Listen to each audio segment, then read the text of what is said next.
এলাকার নতুন সব মুগ্গি মামা। এটা কেমন নাম ভাই? হ্যালো বাডিস, কিছুদিন আগে জানতে পারলাম এলাকায় নতুন একটি দোকান মুগ্গি মামা এসেছে। তো কি আর করার, একদিন চলে গেলাম সেখানে খাবার টেস্ট করার জন্য।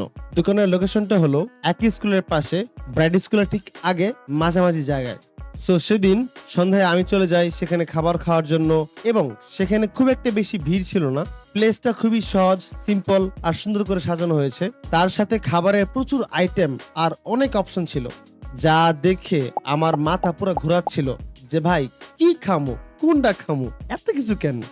যাই হোক, অনেকক্ষণ চিন্তা ভাবনা, গবেষণা, রিসার্চ সবকিছু করার পর আমরা মেনু থেকে মুগি মামা মিল রাইস বক্স এবং 4 পিস স্পাইসি উইংস অর্ডার দেই।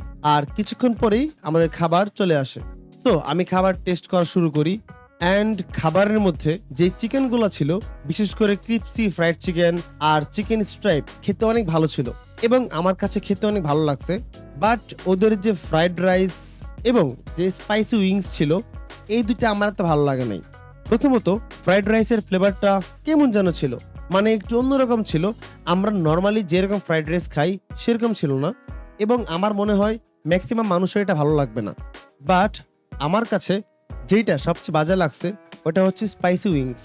এখানে স্পাইসি উইংস এর মধ্যে যে মশলা ইউজ করা ছিল সেটা অনেক বেশি ছিল।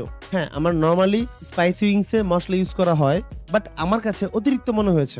তবে ওভারঅল ওদের খাবার, প্রেজেন্টেশন, সার্ভিস, ব্যবহার যথেষ্ট ভালো ছিল। তারা যদি খাবারের মানগুলো আরেকটু অ্যাডজাস্ট করতে পারে, তাহলে আমার মনে হয় এলাকার মধ্যে এইটা অন্যতম একটা ফুড প্লেস হতে পারে।